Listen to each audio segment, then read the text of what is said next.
Mga pagbasa ng mga salita ng makapangyarihang Diyos. Paglalantad sa mga Antikristo.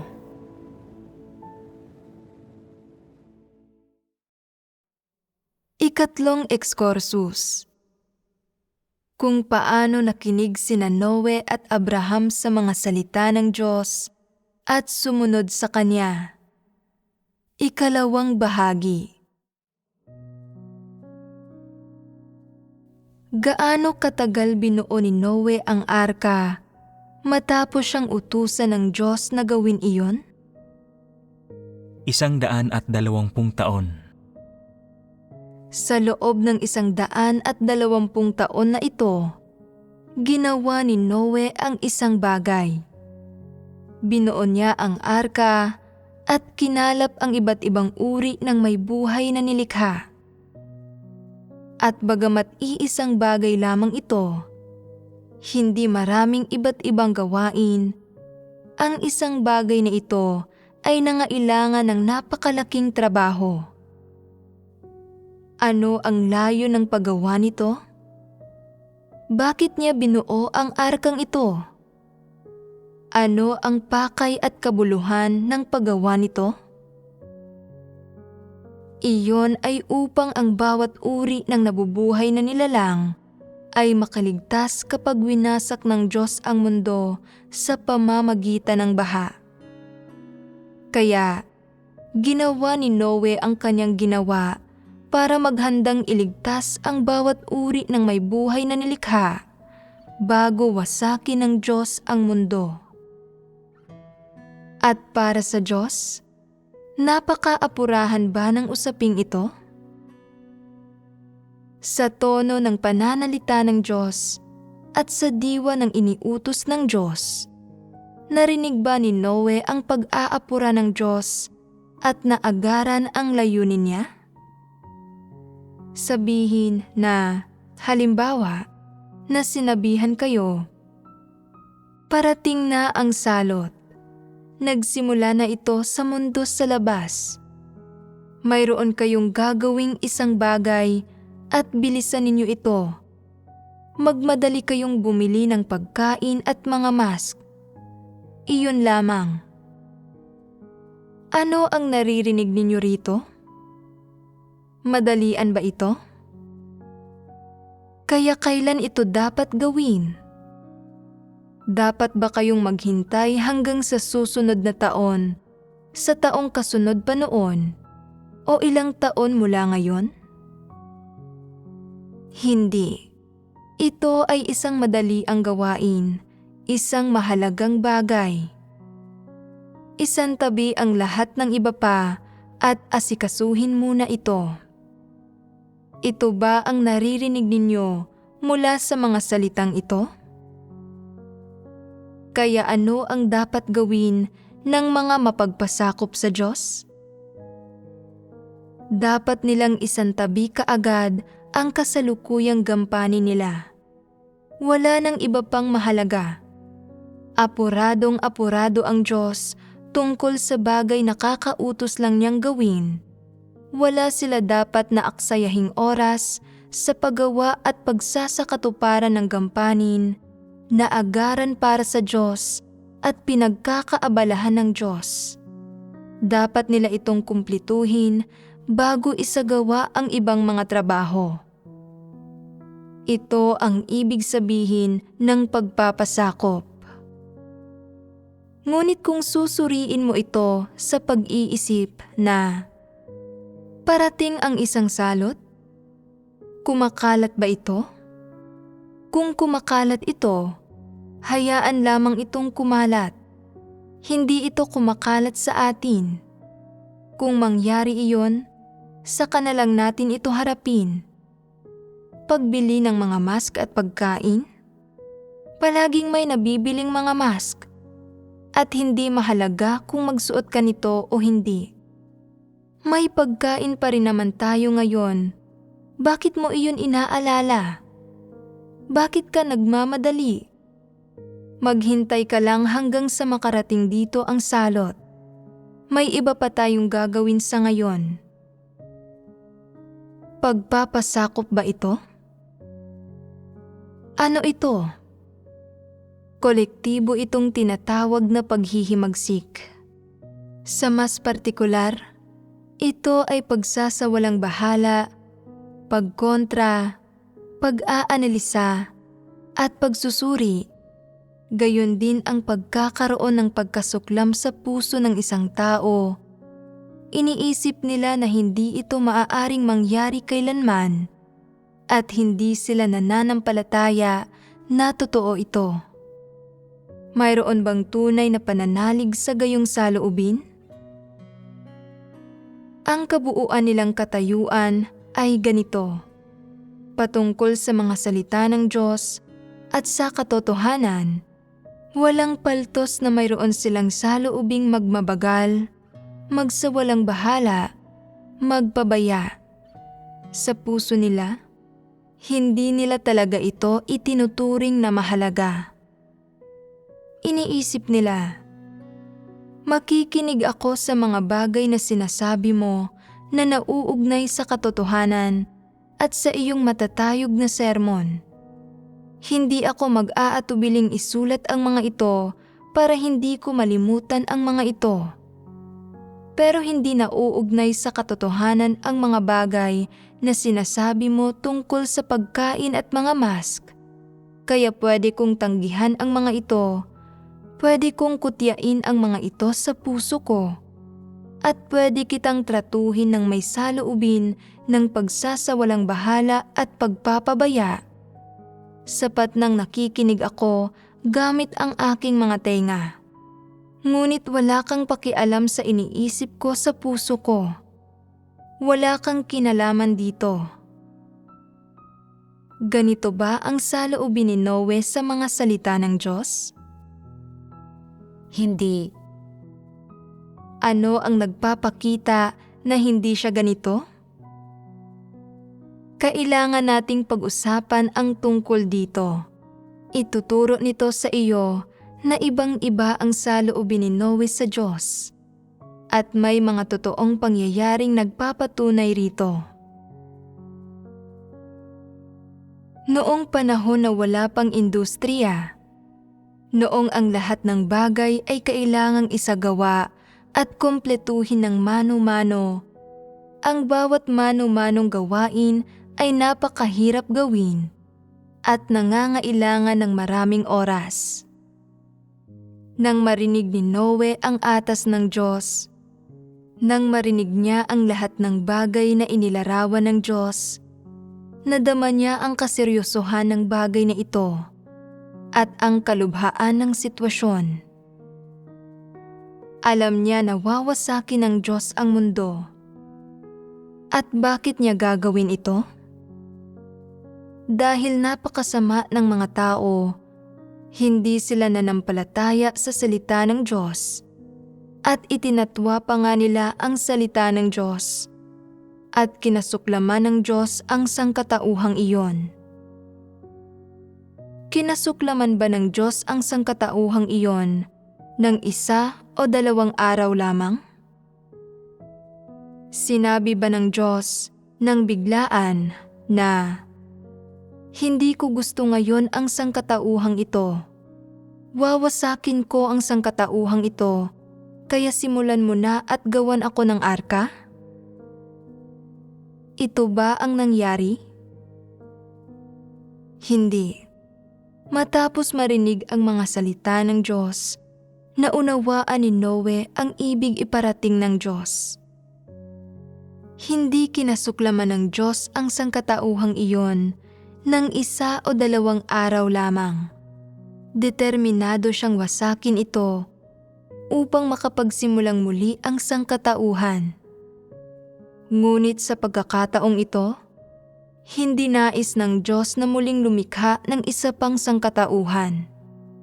Sa halip ay pahihintulutan niya si Noe na maging mapalad na makaligtas bilang pinuno ng susunod na kapanahunan, bilang ninuno ng sangkatauhan. Nang maarok niya ang aspektong ito ng pakahulugan ng Diyos, nadama ni Noe sa kaibuturan ng kanyang puso ang agarang layunin ng Diyos. Nadama niya ang pagmamadali ng Diyos.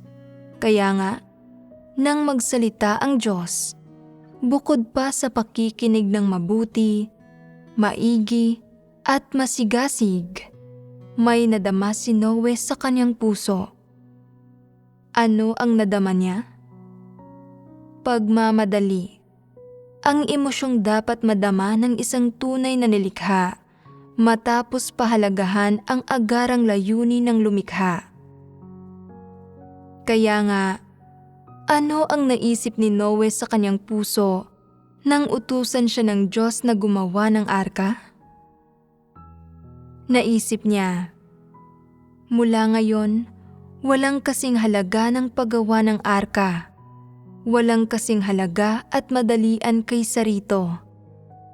Narinig ko na ang mga salita mula sa puso ng lumikha. Naramdaman ko ang kanyang agarang layunin, kaya hindi ako dapat magpaliban. Kailangan kong gawin ng mabilisan ang arkang sinabi at hiningi ng Diyos. Ano ang saloobin ni Noe? Ang saloobin niya ay hindi siya nangangahas na magpabaya. At sa anong paraan niya isinagawa ang paggawa ng arka? Nang walang pagpapaliban. Isinakatuparan at isinagawa niya ang bawat detalye ng sinabi at tinagubili ng Diyos ng may buong pagmamadali at ng buo niyang lakas, nang hindi man lang nagiging pabasta-basta. Sa kabuuan, ang naging saloobin ni Noe sa utos ng lumikha ay pagpapasakop. Mayroon siyang pakialam dito at walang paglaban sa kanyang puso ni walang pagwawalang bahala. Sa halip, masigasig niyang sinikap na unawain ang layunin ng lumikha nang kinabisado niya ang bawat detalye. Nang maarok niya ang agarang layunin ng Diyos, nagpasya siyang bilisan ang kilos upang makumpleto ang sinabi sa kanya ng Diyos ng buong pagmamadali. Ano ang ibig sabihin ng buong pagmamadali? Ibig sabihin nito ay kumpletuhin sa loob ng maikling panahon ang trabaho na aabutin sana dati ng 1 buwan. Tapusin ito ng marahil ay 3 o 5 araw na mas maaga kaysa sa itinakdang panahon, nang hindi man lang nagpapaliban o nagpapakatamad, kundi tuloy-tuloy na tinatrabaho ang buong proyekto sa abot ng kanyang makakaya. Natural na habang isinasakatuparan niya ang bawat trabaho, sisikapin niyang mabuti na walang masayang at walang maging mali, at hindi siya gagawa ng anumang trabaho na mangangailangan pang ulitin. Matatapos din niya ang bawat gawain at proseso nang nasa tamang oras, at magagawa niya ang mga ito ng maayos na ginagarantiyahan ang kalidad nito. Isa itong tunay na pagpapamalas ng hindi pagpapaliban ng trabaho. Kaya, ano ang paunang kinailangan para hindi niya maipagpaliban ang trabaho? Narinig niya ang utos ng Diyos. Oo, iyon ang paunang kinailangan at konteksto para dito. Ngayon, bakit nagawa ni Noe na hindi ipagpaliban ang trabaho? Sinasabi ng ilang tao na taglay ni Noe ang tunay na pagpapasakop. Kung gayon, ano ang mayroon siya na nagdulot sa kanya na magkaroon ng gayong tunay na pagpapasakop? Isinaalang-alang niya ang puso ng Diyos. Tama iyan. Ito ang ibig sabihin ng pagkakaroon ng puso. Ang mga taong may puso ay kayang isaalang-alang ang puso ng Diyos. Yaong mga walang puso ay mga hungkag na lalagyan, mga hangal, hindi sila marunong magsaalang-alang sa puso ng Diyos. Ang mentalidad nila ay, wala akong pakialam kung gaano ito kaapura para sa Diyos. Gagawin ko ito sa paraang gusto ko. Ano't anuman, hindi ako nagiging batugan o tamad.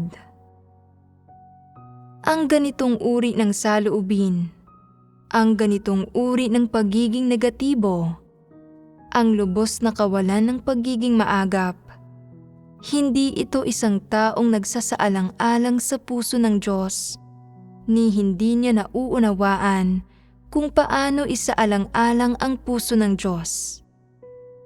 Kung ganyan ang kaso, nagtataglay ba siya ng tunay na pananalig?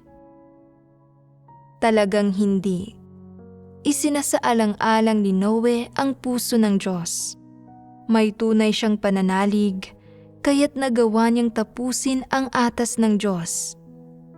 Kaya naman, hindi sapat na tanggapin lang ang atas ng Diyos at maging handang magsikap ng kaunti. Dapat isaalang-alang mo rin ang mga layunin ng Diyos. Ibuhos ang lahat ng makakaya mo at maging matapat.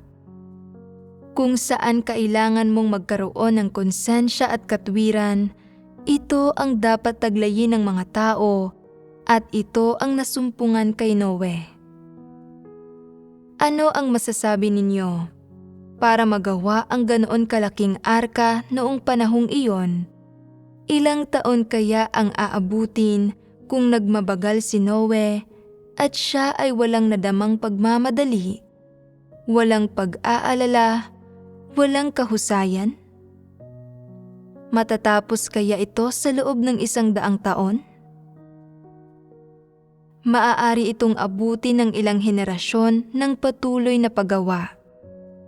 Sa isang banda, ang paggawa ng isang solidong bagay na tulad ng isang arka ay aabutin ng maraming taon. Bukod pa riyan, ganoon din ang pangangalap at pag-aalaga sa lahat ng nilikha na may buhay. Madali bang kalapin ang mga nilikhang ito? Hindi. Kaya nga, matapos marinig ang mga utos ng Diyos at maarok ang agarang layunin ng Diyos, nadama ni Noe na hindi iyon magiging madali ni walang hirap.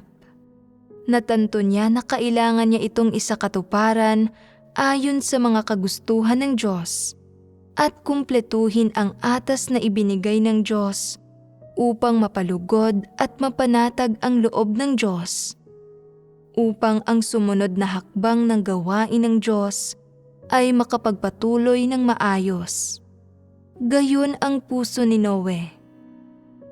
At anong uri ng puso ito? Isa itong pusong nagsasaalang-alang sa mga layunin ng Diyos. Batay sa pag-uugali ni Noe sa paggawa ng arka, tunay na isa siyang tao na may malaking pananalig at hindi siya nagkaroon ng alinlangan sa salita ng Diyos sa loob ng 100 taon. Ano ang pinagbatayan niya? Pinagbatayan niya ang pananalig at pagpapasakop niya sa Diyos. Nagawang magpasakop ng lubusan ni Noe. Ano ang mga detalye ng lubos na pagpapasakop niya? Ang pagsasaalang-alang niya. Taglay ba ninyo ang ganitong puso? Kaya ninyong magsalita ng mga doktrina at magpahayag ng mga slogan, pero hindi ninyo kayang magsagawa. At kapag nahaharap sa mga suliranin, hindi ninyo maisakatuparan ang mga utos ng Diyos. Kapag nagsasalita kayo, napakalinaw ninyong magsalita. Pero pagdating sa mga aktwal na gawain at nahaharap kayo sa ilang suliranin, nagiging negatibo kayo at kapag nagdurusa kayo ng kaunti, nagsisimula kayong magreklamo. Gusto ninyong sumuko na lang. Kung walang malakas na ulan sa loob ng 8 o 10 taon, magiging negatibo kayo at pagdududahan ninyo ang Diyos. At kung lumipas pa ang 20 taon na walang malakas na ulan, patuloy pa rin ba kayong magiging negatibo? Gumugol si Noe ng mahigit 100 taon sa paggawa ng arka at hindi siya kailanman naging negatibo o nagduda sa Diyos. Patuloy lang siya sa paggawa ng arka. Sino pa bukod kay Noe ang makakagawa nito? Sa anong mga paraan kayo nagkukulang? Wala kaming normal na pagkatao o konsensya. Tama iyan. Hindi ninyo taglay ang karakter ni Noe. Ilang katotohanan ang naunawaan ni Noe? Sa tingin ninyo, mas maraming katotohanan ba ang naunawaan niya kaysa sa inyo? Nakapakinig na kayo ng napakaraming sermon. Ang mga misteryo ng pagkakatawang tao ng Diyos, ang natatagong katotohanan ng 3 yugto ng gawain ng Diyos, ang plano ng pamamahala ng Diyos. Ang mga ito ang pinakamataas at pinakamalalim na mga misteryong ipinahayag sa sangkatauhan at nilinaw na sa inyo ang lahat ng ito. Kaya, bakit hindi pa rin ninyo taglay ang pagkatao ni Noe at hindi pa rin ninyo magawa ang nagawa ni Noe? Napakahina ng pananalig at pagkatao ninyo kumpara kay Noe. Masasabing wala kayong tunay na pananalig o ang pinakapayak na konsensya o katwiran na dapat taglayin sa loob ng pagkatao. Bagaman napakarami na ninyong napakinggang sermon at sa panlabas, parang nauunawaan ninyo ang mga katotohanan, hindi mababago agad-agad ang kalidad ng pagkatao ninyo at ang tiwaling disposisyon ninyo sa pamamagitan ng pakikinig ng mas maraming sermon o sa pamamagitan ng pag-unawa sa mga katotohanan. Kung walang pagkilatis sa mga bagay na ito, pakiramdam ng mga tao na hindi sila masyadong mahina kumpara sa mga banal noong unang panahon. Iniisip nila, tinatanggap din namin ngayon ang atas ng Diyos at nakikinig kami sa salita ng Diyos mula sa bibig niya mismo. Sineseryoso rin namin ang bawat bagay na ipinapagawa ng Diyos sa amin. Nakikipagbahaginan ang lahat ng sama-sama tungkol sa mga bagay na ito at pagkatapos ay ginagawa ang mga gawain ng pagpaplano, pagtatalaga at pagsasakatuparan ng bagay-bagay. Paano kami naiiba sa mga banal noong unang panahon? Malaki ba o hindi ang nakikita ninyong pagkakaiba ngayon? Napakalaki nito, lalo na sa aspekto ng karakter. Labis na tiwali, makasarili, at kasuklam-suklam ang mga tao sa kasalukuyan. Hindi sila kikilos maliban kung makikinabang sila. Sobrang nakakapagod para sa kanila ang paggawa ng mabubuting bagay at paghahanda ng mabubuting gawa. Gusto nilang gumawa ng isang tungkulin pero wala silang determinasyon. Gusto nilang magdusa pero hindi nila ito kaya. Gusto nilang magbayad ng halaga pero hindi nila ito magawa. Gusto nilang isagawa ang katotohanan pero hindi nila ito maisakatuparan. At gusto nilang mahalin ang Diyos pero hindi nila ito maisagawa. Sabihin ninyo sa akin kung gaano kalaki ang kakulangan ng ganitong uri ng pagkatao.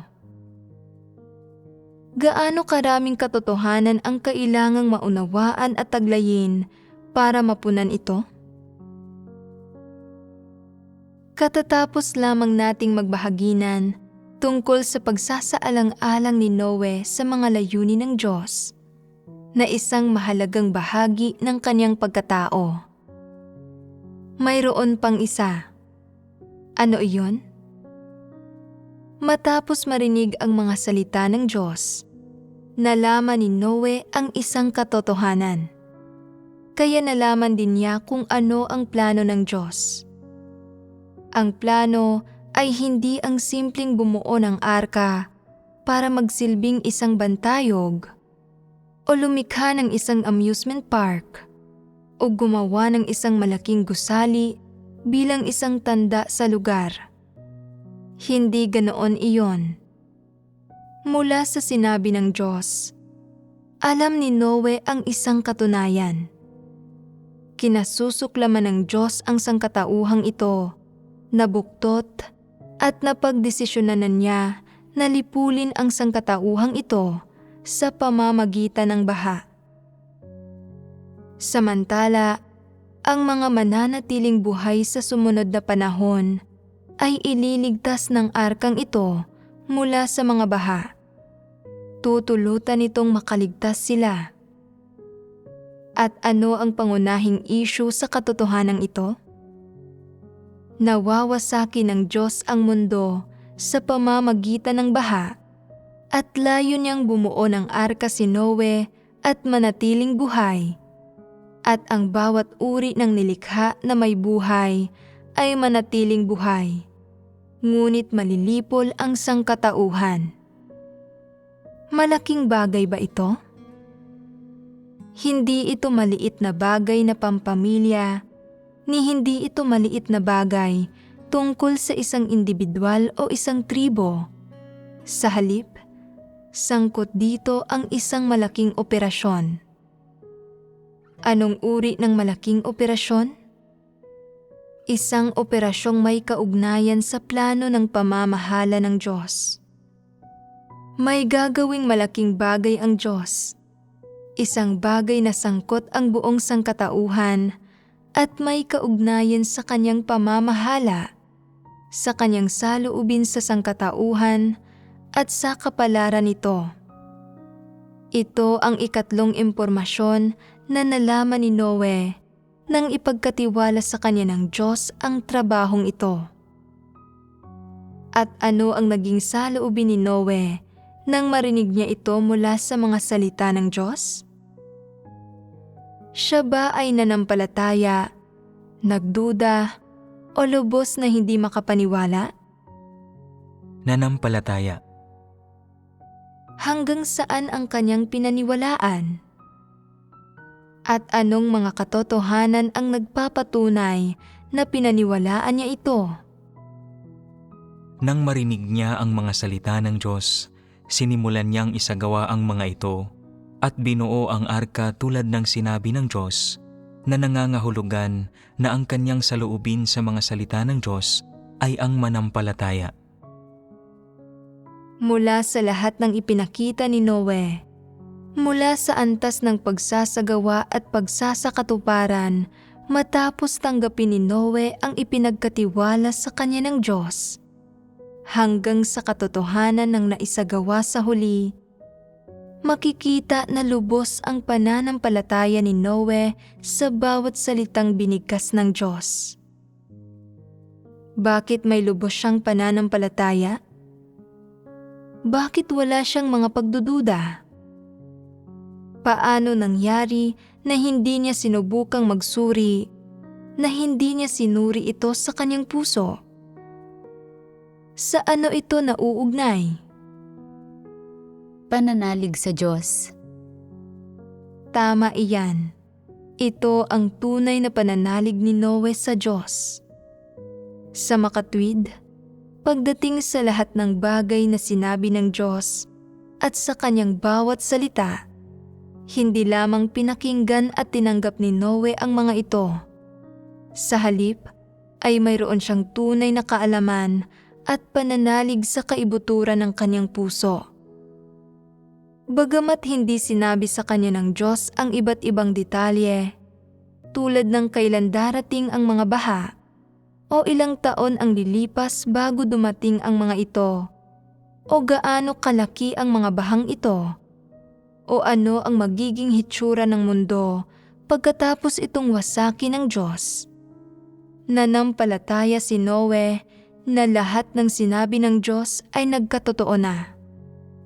Hindi itinuring ni Noe ang mga salita ng Diyos na isang kwento o isang alamat o isang kasabihan o isang piraso ng sulat, kundi nanampalataya siya sa kaibuturan ng kanyang puso at sigurado siya na gagawin ito ng Diyos at walang sino man ang maaaring makapagbago sa pinagpasyahang isakatuparan ng Diyos. Naramdaman ni Noe na maaari lamang magkaroon ng iisang saloobin ang mga tao sa mga salita ng Diyos at sa nais gawin ng Diyos.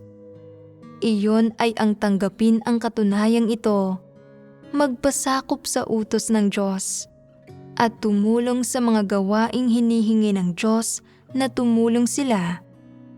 Ito ang saloobin ni Noe. At ito ay dahil mismo sa mayroong gayong saloobin si Noe. Hindi nanunuri, hindi nag-uusisa, hindi nagdududa, subalit nananampalataya mula sa kaibuturan ng kanyang puso at pagkatapos ay nagpapasyang tumulong sa ipinagawa ng Diyos at sa nais ng Diyos na maisagawa. Dahil dito mismo, kaya naisakatuparan ang pagbuo sa arka at nakalap at nailigtas ang bawat uri ng nilikha na may buhay. Kung nagduda si Noe, noong marinig ni Noe na sinabi ng Diyos na wawasakin niya ng mga baha ang mundo, kung nangahas siyang hindi ganap na paniwalaan ito dahil hindi pa niya ito nakikita at hindi niya alam kung kailan mangyayari ito dahil maraming bagay na walang nakakaalam, naapektuhan kaya ang takbo ng kanyang pag-iisip at pananampalataya sa pagbubuo ng arka? Magbabago kaya ito? Paano kaya ito magbabago? Habang binubuo ang arka, maaaring magmadali siyang gawin iyon. Maaaring baliwalain niya ang mga detalyeng sinabi ng Diyos o hindi niya kinalap ang bawat uri ng nilikha na may buhay sa loob ng arka tulad ng hiniling ng Diyos. Sinabi ng Diyos na kailangang may isang lalaki at isang babae, kung saan ay maaaring nasabi niyang, para sa ilan sa kanila, sapat na ang magkaroon lamang ng isang babae. Hindi ko matagpuan ang ilan sa kanila, kaya kalimutan mo na lang sila. Wala namang nakakaalam kung kailan mangyayari ang pagbahang wawasak sa mundo. Ang mabigat na trabahong buuin ang arka at mangalap ng bawat uri ng nilikha na may buhay ay inabot ng 120 taon. Magsisikap kaya si Noe sa loob nitong 120 taon kung wala siyang tunay na pananalig sa mga salita ng Diyos? Talagang hindi. Sa panghihimasok ng mundo sa labas at iba't ibang reklamo mula sa mga miyembro ng kanilang pamilya, para sa isang taong hindi nananampalataya na totoo ang mga salita ng Diyos, ang pagbubuo ng arka ay magiging napakahirap isagawa, lalo na kung aabutin ito ng 120 taon. Noong huli, tinanong ko kayo kung mahabang panahon ba ang 120 taon. Sumang-ayon kayong lahat. Tinanong ko kayo kung gaano kahabang panahon ang itatagal ninyo at nang tanungin ko kayo kalaunan kung makakayanan ninyo ang 15 araw. Walang nagsabi sa inyo na kaya ninyo at nalungkot ang puso ko.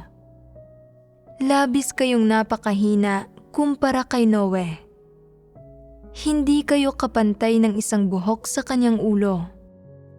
Niwala kayo ng 1/10 ng kanyang pananalig. Kahabag-habag kayo. Sa isang banda, napakababa ng inyong pagkatao at integridad. Ang isa pa, masasabi na hindi ninyo talaga hinahangad ang katotohanan. Kaya nga, wala kayong kakayahang magkaroon ng tunay na pananalig sa Diyos, ni wala kayong tunay na pagpapasakop. Kaya, paano kayo nakatagal hanggang sa ngayon? Bakit, habang nakikipagbahaginan ako, nakaupo pa rin kayo riyan at nakikinig? May 2 aspektong nakikita sa inyo. Sa isang banda, karamihan sa inyo ay gusto pa ring maging mabuti. Ayaw ninyong maging masasamang tao. Nais ninyong tumahak sa tamang landas. Mayroon kayong kaunting pagpapasya, mayroon kayong kaunting magandang hangarin. Kasabay nito, karamihan sa inyo ay takot mamatay. Gaano kayo katakot na mamatay? Sa pinakamaliit na tanda ng kaguluhan sa mundo sa labas, mayroon sa inyo na nagsusumikap na gawin ang kanilang tungkulin. Kapag pumapayapa ang mga bagay-bagay, nagpapakasasa sila sa kaginhawahan at nababawasan ng husto ang pagsisikap nilang gawin ang kanilang tungkulin. Lagi nilang inaasikaso ang kanilang laman. Kumpara sa tunay na pananalig ni Noe, mayroon bang anumang tunay na pananalig na mamamalas sa inyo? Wala. Palagay ko rin. At kahit kung mayroong kakatiting na pananalig, kalunos-lunos ang liit nito at hindi nito makakayang tiisin ang mga pagsubok. Hindi pa ako nakagawa ng anumang mga pagsasaayos ng gawain. Ngunit madalas kong marinig ang mga ito na may paunang mga salitang tulad nito. Sa ngayon, lubos na nagkakagulo ang iba't ibang bansa, lalong nagiging buktot ang mga makamundong kalakaran at parurusahan ng Diyos ang sangkatauhan. Dapat nating gawin ang ating tungkulin ayon sa katanggap-tanggap na pamantayan sa pamamagitan ng paggawa ng ganito at ganoon at pagbibigay ng ating katapatan sa Diyos. Sa mga panahong ito, mas lalong tumitindi ang mga salot. Mas masama ang kapaligiran, mas grabe ang mga kalamidad. Nahaharap ang mga tao sa banta ng mga karamdaman at kamatayan. At kung mananampalataya lamang tayo sa Diyos at mas magdarasal sa harapan ng Diyos, saka lamang natin maiiwasan ang salot. Sapagkat Diyos lamang ang ating kanlungan. Sa mga panahong ito, nahaharap sa gayong mga sitwasyon at sa gayong kapaligiran, dapat tayong maghanda ng mabubuting gawa sa pamamagitan ng paggawa ng kung ano at sangkapan ang ating sarili ng katotohanan sa pamamagitan ng paggawa ng kung ano. Ito ay kinakailangan. Ang paglusob ng mga peste ngayong taon ay napakatindi. Mahaharap ang sangkatauhan sa tagutom at hindi magtatagal ay daranas ng nakawan at kawalan ng katatagan sa lipunan. Kaya ang mga mananampalataya sa Diyos ay dapat humarap ng madalas sa Diyos upang manalangin at humiling ng proteksyon ng Diyos at kailangang magpanatili ng normal na buhay iglesia at isang normal na espiritual na buhay. At iba pa.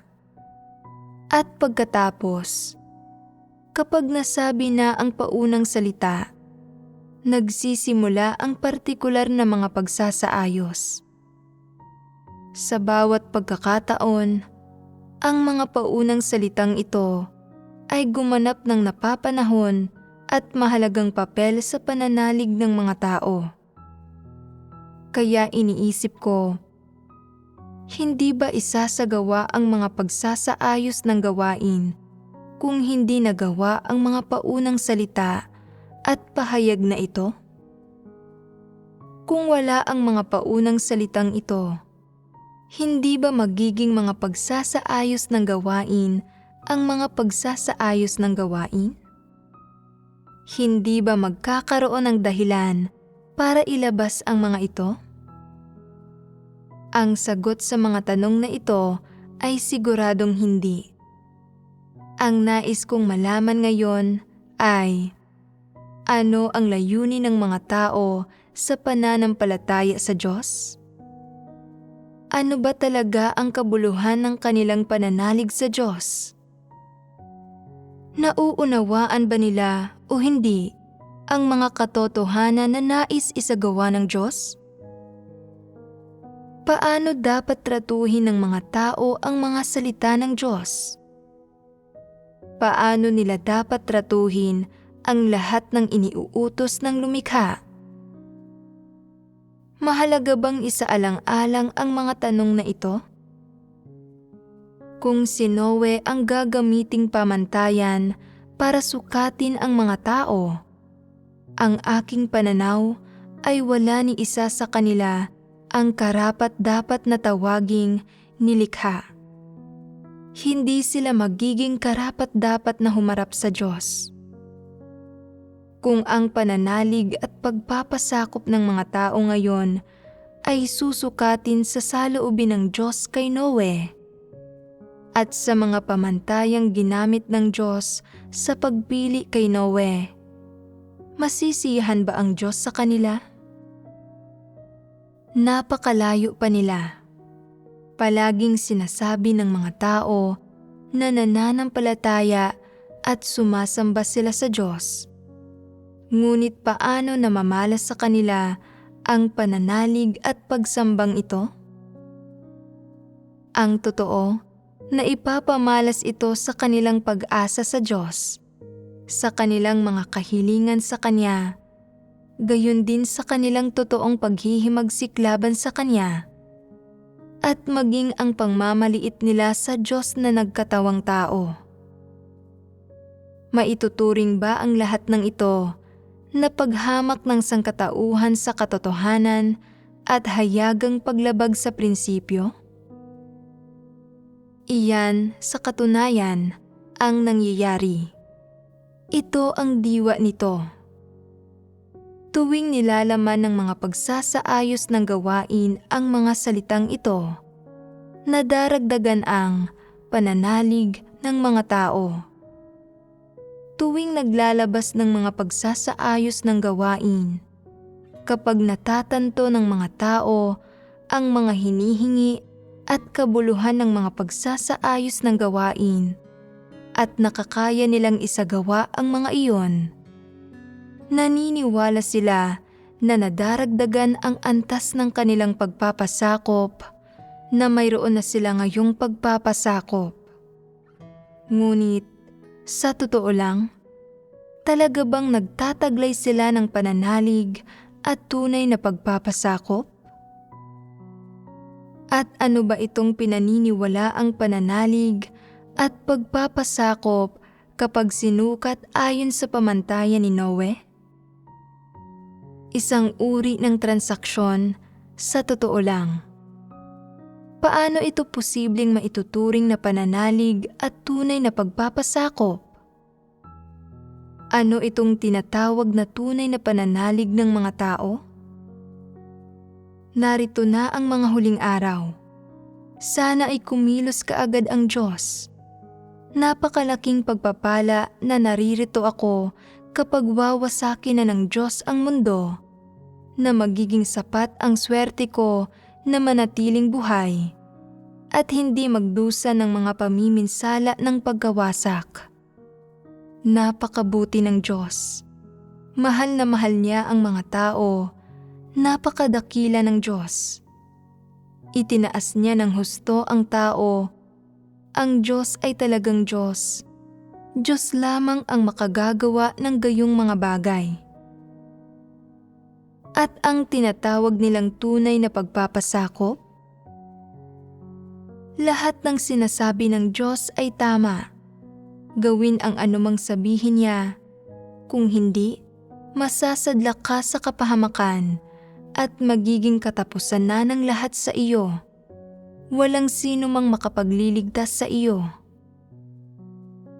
Hindi tunay na pananalig ang kanilang pananalig at hindi tunay na pagpapasakop ang kanilang pagpapasakop. Puro kasinungalingan ang mga ito.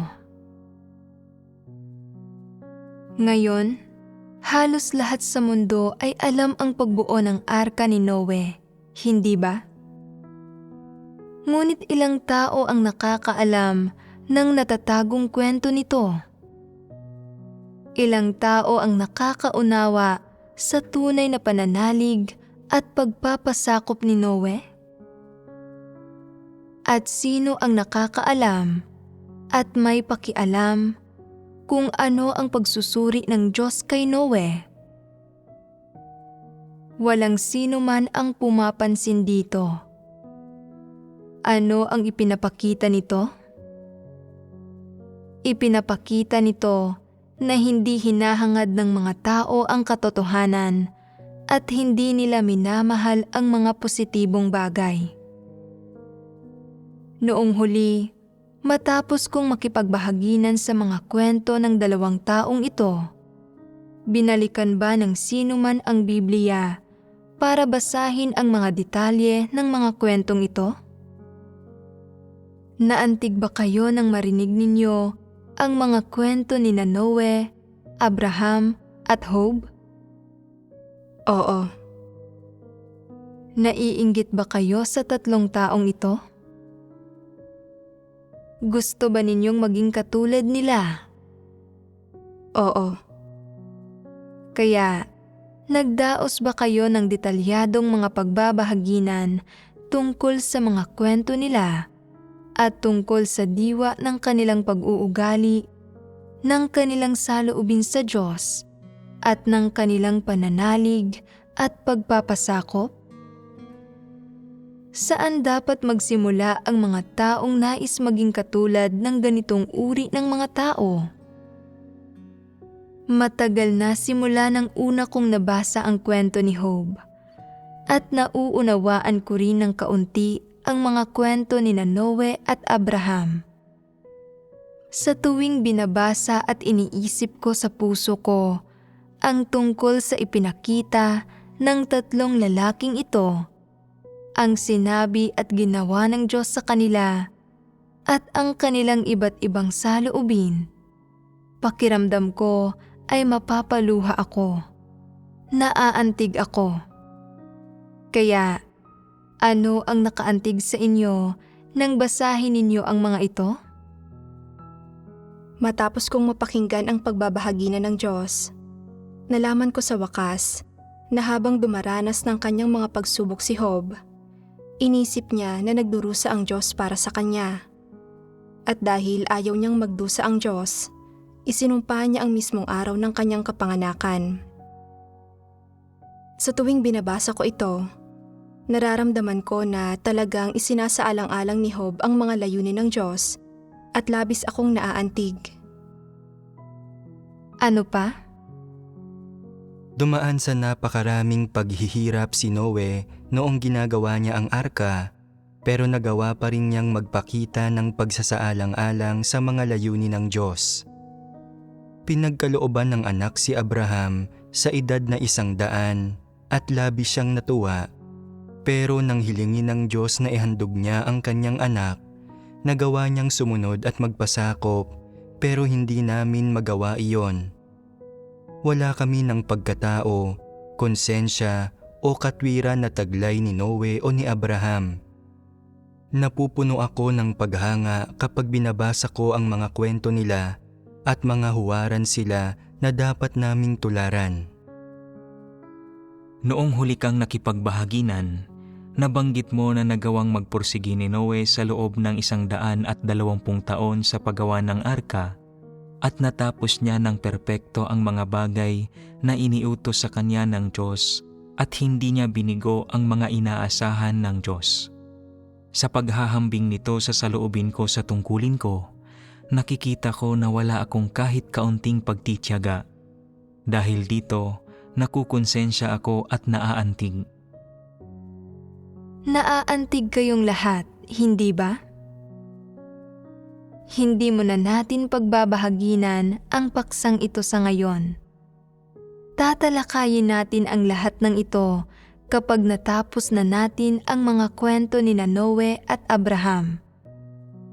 Sasabihin ko sa inyo kung aling mga bahagi ang nakaantig sa akin at titingnan natin kung ang mga ito rin ang mga bahaging nakaantig sa inyo.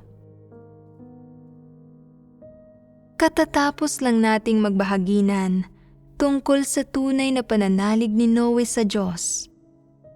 Ang mga naitatag na katunayan ng kanyang paggawa ng arka ay sapat na upang makita ang kanyang tunay na pananalig. Ang tunay na pananalig ni Noe ay nakikita sa bawat kilos niya, sa bawat iniisip niya, at sa saloobin niya nang kumilos siya ayon sa iniutos sa kanya ng Diyos. Sapat na ito upang ipakita ang tunay na pananalig ni Noe sa Diyos. Pananalig na walang anumang pagdududa at walang anumang halo. Naaayon man ang iniutos sa kanya ng Diyos sa sarili niyang mga kuro-kuro, kung ito man ang naiplano niyang gawin sa buhay, at paano man ito sumalungat sa mga bagay-bagay sa kanyang buhay, lalo na kung gaano kahirap ang gawaing ito, iisa lamang ang kanyang saloobin: pagtanggap, pagpapasakop, at pagpapatupad. Sa huli, makikita sa mga totoong pangyayari na ang arkang binuo ni Noe ay nagligtas sa bawat klase ng nilikha na may buhay. Gayon din sa sariling pamilya ni Noe. Nang idulot ng Diyos ang pagbaha at sinumulan niyang lipulin ang sangkatauhan, lula ng arka ang pamilya ni Noe at ang iba't ibang uri ng nilikha na may buhay. Lumutang ito sa tubig. Winasak ng Diyos ang daigdig sa pamamagitan ng pagpapadala ng matinding pag-ulan sa loob ng 40 araw. At ang nanatiling buhay lang ay ang pamilya ni Noe na may 8 katao at ang iba't ibang nilikha na may buhay na pumasok sa arka. Nalipol ang lahat ng ibang tao at buhay na nilalang. Ano ang makikita mula sa mga totoong pangyayaring ito? Dahil si Noe ay may tunay na pananalig at tunay na pagpapasakop sa Diyos. Sa pamamagitan ng tunay na pakikipagtulungan ni Noe sa Diyos, na isakatuparan ang lahat ng nais gawin ng Diyos. Nagkatotoo ang lahat. Ito ang pinahalagahan ng Diyos kay Noe at hindi binigo ni Noe ang Diyos. Sinunod niya ang mahalagang atas na ibinigay sa kanya ng Diyos at kinumpleto ang lahat ng ipinagkatiwala sa kanya ng Diyos. Nagawang kumpletuhin ni Noe ang atas ng Diyos. Sa isang banda, dahil sa mga utos ng Diyos, at kasabay nito, dahil din ito sa tunay na pananalig at lubos na pagpapasakop ni Noe sa Diyos. Ito ay dahil mismo sa taglay ni Noe ang 2 pinakakatangi-tangi sa lahat ng bagay, kaya siya minahal ng Diyos. At ito ay dahil mismo sa taglay ni Noe ang tunay na pananalig at lubos na pagpapasakop, kaya ang tingin sa kanya ng Diyos ay isang taong dapat manatili at bilang isang tao na karapat-dapat na manatiling buhay. Lahat maliban kay Noe ay kinasusuklaman ng Diyos na nagpapahiwatig na lahat sila ay hindi karapat-dapat na mabuhay sa gitna ng mga nilikha ng Diyos. Ano ang dapat nating makita mula sa paggawa ni Noe ng arka? Sa isang banda, nakita na natin ang mararangal na karakter ni Noe. May konsensya at katwiran si Noe. Sa kabilang banda, nakita na natin ang tunay na pananalig at tunay na pagpapasakop ni Noe sa Diyos. Lahat ng ito ay nararapat na tularan. Dahil mismo sa pananalig at pagpapasakop ni Noe sa atas ng Diyos, kaya naging pinakamamahal si Noe sa mga mata ng Diyos. Isang nilikha na minahal ng Diyos. Ito ay pagiging mapalad at pinagpala. Ang gayong mga tao lamang ang nararapat na mamuhay sa liwanag ng presensya ng Diyos. Sa mga mata ng Diyos, sila lamang ang nararapat na mabuhay. Ang mga taong nararapat na mabuhay, ano ang ibig sabihin nito? Ang ibig sabihin nito ay iyong mga karapat-dapat na tamasahin ang lahat ng maaaring tamasahin na ipinagkaloob ng Diyos sa sangkatauhan. Karapat-dapat na mamuhay sa liwanag ng presensya ng Diyos. Karapat-dapat na matanggap ang mga pagpapala at pangako ng Diyos. Ang mga ganitong tao ang pinakaminamahal ng Diyos. Sila ang mga tunay na nilikhang tao at ang siyang mga gustong makamit ng Diyos.